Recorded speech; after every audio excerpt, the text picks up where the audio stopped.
Okay, so first thing I'd like you to do is just introduce yourself. Who are you? What do you do? What's your title? Yeah, so I'm Adam Buss. I'm currently the bid director for Derby's bid for City of Culture 2025, but I'm seconded from a role as the chief exec of a charity called Quad, who specialise in digital media, art and film.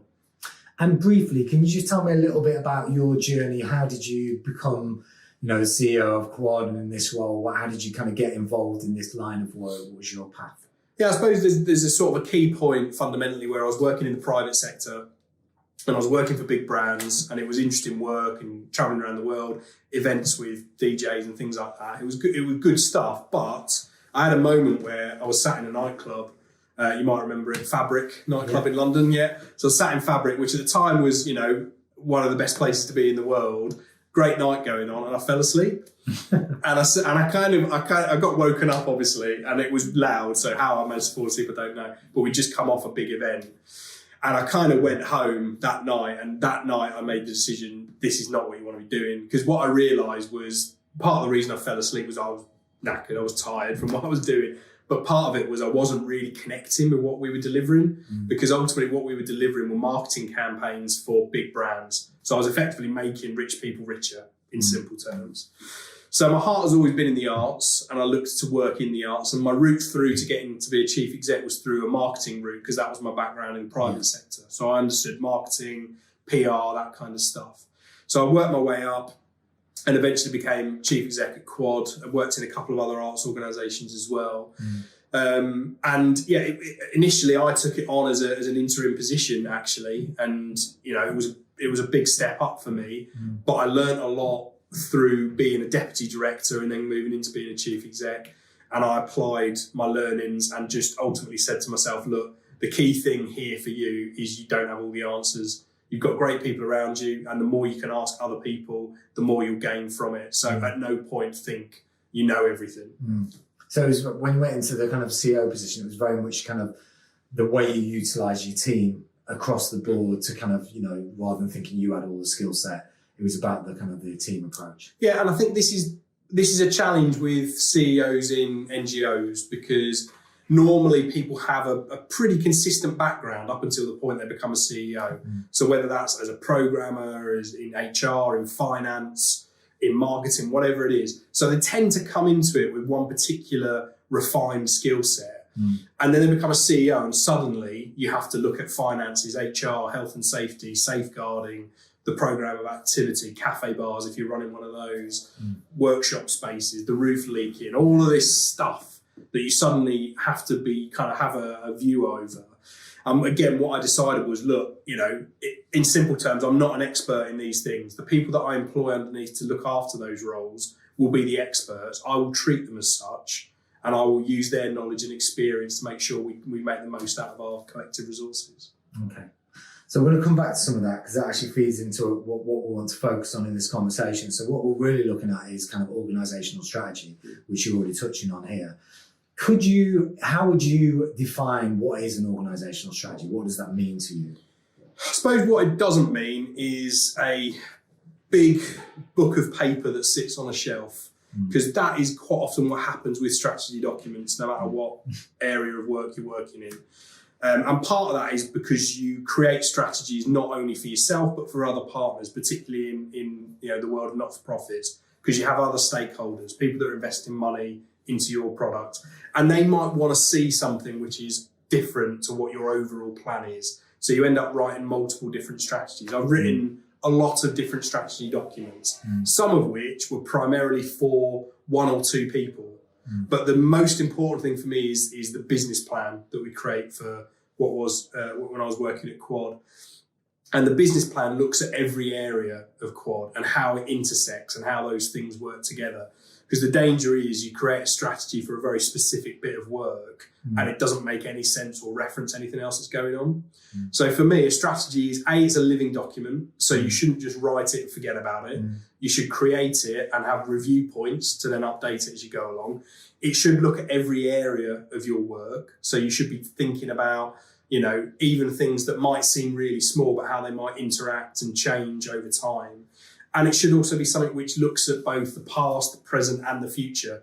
Because you've got to reflect on where you've come from and the things you've learned. You've got to reflect on where you are right now and the circumstances you're working in. And you've got to think about, well, what does this mean for the future?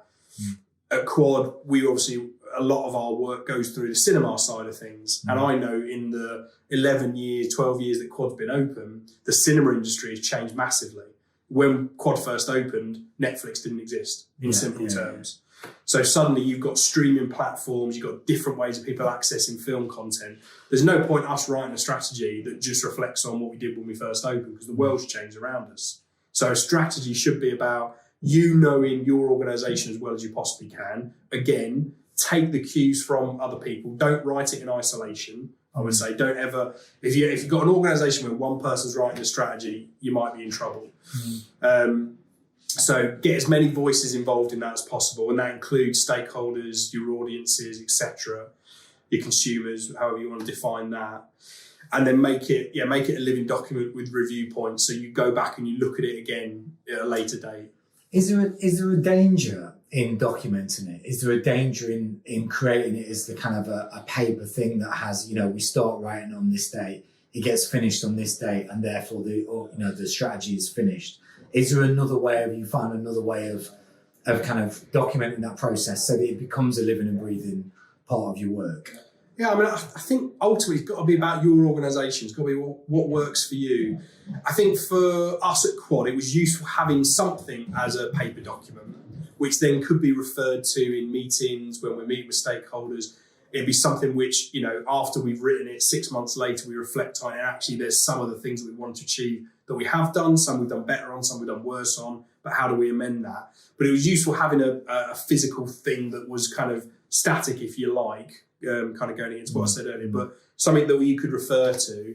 And is that about having a benchmark to say how we're progressing, as opposed to having this is the strategy and it can't change? I think that's exactly it. You're exactly right. It's a benchmark. So ultimately, again, we know the rapidity of global change, and we've got COP26 at the moment. We're going to have to make some rapid changes in terms of the environment, which is going to affect all of us. So there's no point us having a document, it's a 5-year strategy. Something like COP26 happens, which is a global event that changes everything, or doesn't, depending on what you think, but potentially changes everything. And you've got a document that says you can't do you've got no wriggle room for 5 years. So it has to be a benchmark. And again, we used it in that way. We looked at things, and for that, you need a really good relationship with your stakeholders, because you need to be able to go back to them and say, that thing we said we were going to do in 3 years' time, we've reflected on it. It doesn't make sense anymore because of this, this, and this. And when we're talking about stakeholders, you mentioned kind of audiences and staff. Are we talking about funders or people that might invest into your thing? Or are we talking about audience, but people that use your service? Who's important to be able to kind of have that dialogue?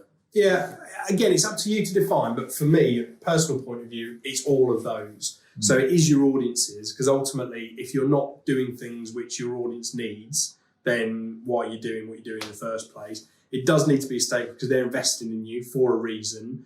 And if you've got multiple investors, obviously they tend to come, particularly in NGO world, from very different perspectives. So they might have a focus on young people, or they might have a focus on people with disabilities, or they might have a focus on digital skills. Lots of different ways that people are looking at an organisation that's doing similar things.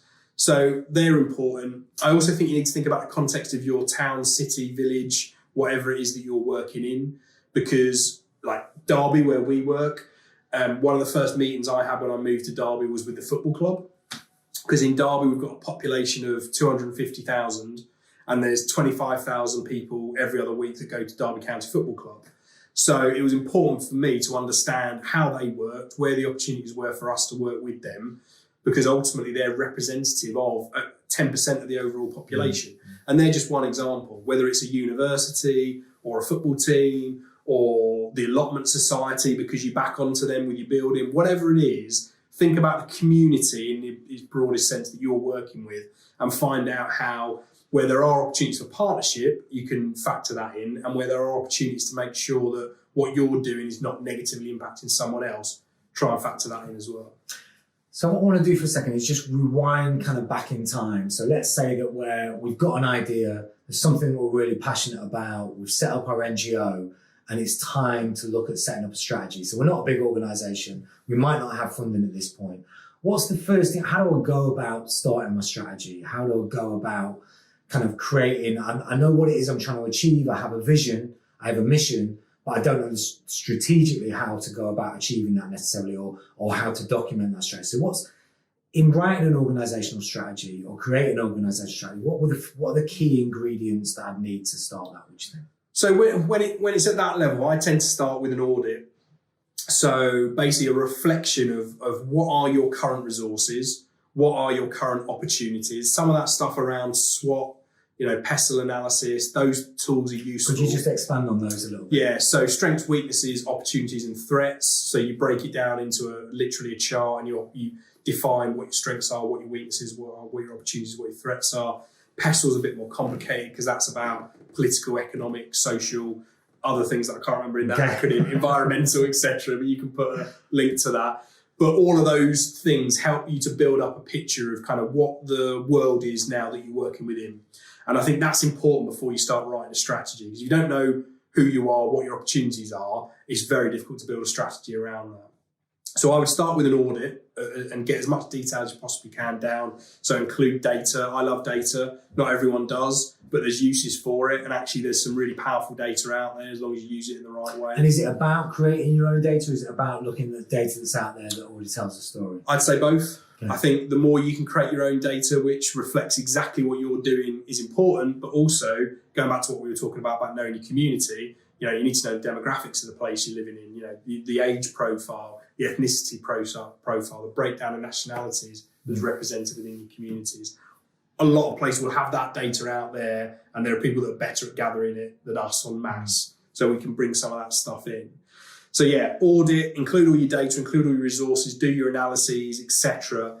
Then in terms of actually writing the strategy, what I start with is your narrative. So what is your story ultimately? What's the thing you're trying to kind of project out to the world? And this is partly, I guess, because of the background I come from in terms of marketing, but marketing for me was always about storytelling. It was about finding a way of connecting individuals to a product via a story. And that, if you flip it around the other way with NGOs, we're about connecting with people through whatever the means is that we're trying to deliver, but there's a key story in the middle of it, which is specific to that individual organisation. So work out what your story is, what your narrative is, the types of messages you want to put out there. And for me, again, this is a personal thing, but I like to give it a title. So each business plan I've ever written has got a title and a little description of what that title means. So the last one that I wrote for Quad was about intersectionality. So I did a bit of a definition about what we mean by that. So, the intersections of areas of deprivation which might interact with people that create different challenges rather than just thinking about things in silos and boxes.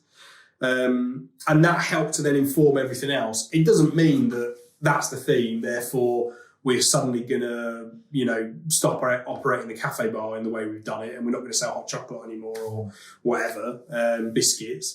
That doesn't necessarily have to impact on everything, but it gives you and your core team that are writing that a sense of direction of travel, and then they can think about that theme and that story in relation to their bit of the business, as well as the nuts and bolts of what they need to deliver.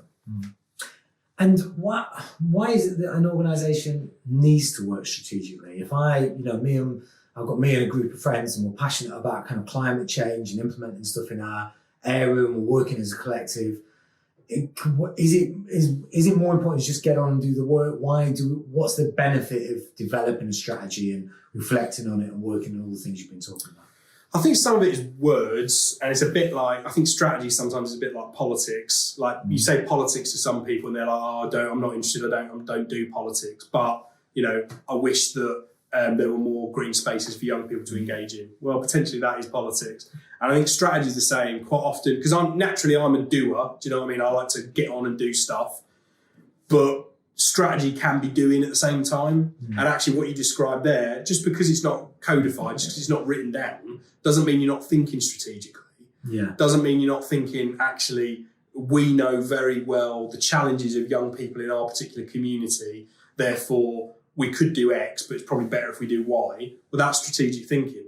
It might not seem it in the grand scheme of things, and it goes back to what you said, and I'm not saying that a written document, multiple pages, blah, blah, blah, all of that is right for everyone. There could be other ways of creating a strategy. You know, I've seen an example I really love, and it's sort of a strategy, but it's more a kind of, they would describe it as a way of life, I think, there's a theatre company in the UK, which has just closed, actually, called Knee High Theatre, who used to create these massively spectacular pieces of theatre in outdoor spaces where they worked with musicians and all kinds of people. And they created a book which was images, and it was bits of script, and it was some stuff from rehearsals, and ultimately what it was, when you read through it, without knowing, it was telling you the way that they work and the way that they want to work going forward. So it was a strategy document, but it was done in a really interesting, engaging way. And I think there's probably a lot of room for more interesting, engaging ways than the way that I write a document. And is there a difference between having a strategy of how you want to achieve something and an organisational strategy? So me and my mates want to have more green spaces in the city. We're going to do that by doing A, B, and C. Or is there a way of is there a difference between that and saying, to achieve that within the premise of an organisation, then we need to think about these things, and we need to think about the survival and the growth of the organisation and the infrastructure of that. So is there a difference between just having a strategy to achieve something and having an organisational strategy? Yeah, I think there is. And I think for me, it comes back to the individual versus the collective, and, you know, what we might talk about as like helicopter views or you know, kind of big blue sky thinking, or however you want to describe it. There's something around, you know, there's loads of stuff that I like, right? There's loads of stuff that I'm into, particularly in terms of film. But when I was chief exec of Quad, I tried as much as I humanly could not to say to our film programmer, why don't you do more of this? Because it's what I really like. Because yes, I like it, but is it right for our overall audience? Probably not. And I think that's where, if there's there's activists, there's people that are doing interesting stuff, if they start off not thinking they want to have an organisation, they don't want to structure and strategy documents and all that kind of stuff, that's fine, absolutely. Do what you're doing. All I would say is there a point where you stop and you take a step back and you go, actually, if we did this differently, we could have a much greater impact on a much greater number of people rather than the way we're doing it at the moment. And the bit that gets you from there to there, I think, is strategy and organisational strategy. And just going back to this idea of team and how you're working with them, as someone that's run an organisation, where is the line or the balance between you doing what you feel is needed for the organisation and ensuring that you've got that voice? Because, you know, your cinema program director might kind of say, this is what we think through the data is going to be really successful, but you might kind of be going, but actually that takes us down a very commercial line, whereas actually the reason that the cinema is there is to program things that might not be in the mainstream. So how much of it is, how do you manage that balance between the kind of, you know, keeping the voice and you not, like you're saying, kind of imposing your opinion, but also kind of keeping the broader strategy? I think you've kind of hit the nail on the head, really. The crux of it is the chief exec, or whatever the role is that you put at the top of that organisation, even if it's non-hierarchical, the person that makes that decision at that point, whether it's a committee or an individual or whatever, it's their responsibility to make sure they're caring about everything. So the cinema programmer might not care about the cleaners in the morning and the shift patterns that they work. But if I'll pick on one group here because I know this is just from personal experience. Like if you program a family screening, it's going to be a messier cinema at the end of that event, right? Cinema programmer doesn't necessarily think about it. I'm not picking on families, just the fact that, you know, food, popcorn, blah, blah, blah, all that kind of stuff gets left. So you need a longer time to clean up in between that screening and something else. Our cinema programmer might not be thinking at that level of detail because he doesn't necessarily understand the way that the cleaning team works. And similarly, you know, when do you open your box office? What kind of stuff do you sell in the cafe bar? All those things. So I think the kind of role of a chief exec or a decision-making committee or whatever else it is to be the person that cares about everything, no matter how small it is. So I've had lots of conversations about waterless urinals, paper straws, the roof leaking, as well as the UK's largest photography festival. And you have to care about all those things. And it's difficult sometimes because you're trying to do other stuff which is bigger and longer term, and then the roof starts leaking. But if I don't care about that, there's no point caring about this stuff because the roof's going to leak and no one will be able to come into the building. Or if the lift's not working, the building's not accessible to people with wheelchair users using the upstairs floors. So it's important to find a way within yourself to care about everything and to make sure that when those ideas are put forward, that you then layer on that layer of care onto everything, so that you say, yes, brilliant idea, get where you're coming from, but we also need to include this, and this into the thinking, therefore we need to amend it. And it should be a negotiation. If you've got a team that's working well, it should never be a case of, nah, that's useless, go away, I'm rewriting it, and they never see it. Because I think the danger with that is you have one person who basically leads on the strategy, makes all the decisions, and you've got 5, 6, 7 other people who are like, well, they didn't take any notice of me, they're not taking any notice of my ideas, so they're not really invested in it. So when you come to deliver that strategy, you're not necessarily going to get the best out of those people. And just coming back to that thing of team then, and again, kind of rewinding to possibly a very new organisation, someone setting up an NGO, what do they need as far as a team if we're thinking about a strategy and being able to achieve that? And I know it's a bit of an unfair question because actually what budget is available, who can they afford, how many people are interested. But let's, park that to one side for a moment. If it's a new NGO that's trying to develop a strategy, what kind of team do they need for a strategy to be effective and work? Yeah, so I would say there are 2/3 areas that everyone, no matter what they're doing, needs. The first one is finance, some sort of expert in the world of finance. They don't have to be a banker, they don't have to be a multimillionaire, but they need to understand the nuts and bolts of putting budgets together, presenting those. Because at one stage or another, you're going to have to do that for yourself, but you're also going to have to do it for funders, stakeholders, partners, etc. So you need someone that understands that, I would say, better than you do. I think you need HR. If you're going to have a team, if you're going to have a group of people, HR for me, human resources, is as important as everything else, because we most of us say it, and it's true, that the most important asset of an organisation is the people. And if your people aren't working, if they're unhappy, if they've got things going on in their lives, and this is probably the biggest thing that I learned, was that life happens. Doesn't matter how well you plan stuff. Mike Tyson's got a great quote where he was talking about strategy, and he says, I used to have a strategy for every boxing match that I went into, but then someone punched me in the face and I had to change my strategy.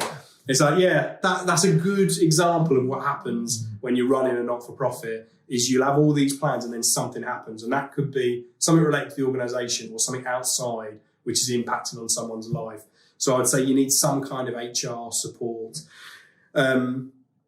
Yes, HR. And then the other one, particularly at the beginning, I would say you need some kind of legal advice and not being scary about it. And actually, there's a lot of lawyers out there who get a kind of a bad name, who want to do pro bono work for charities and NGOs. So find a friendly lawyer that's able to just look through documents.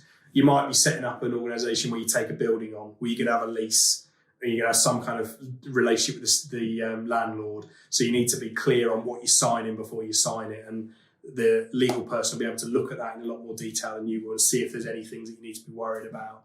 Also, the general incorporation of you as a company. There's lots of forms that will need to be filled in. There's lots of documents that need to be presented.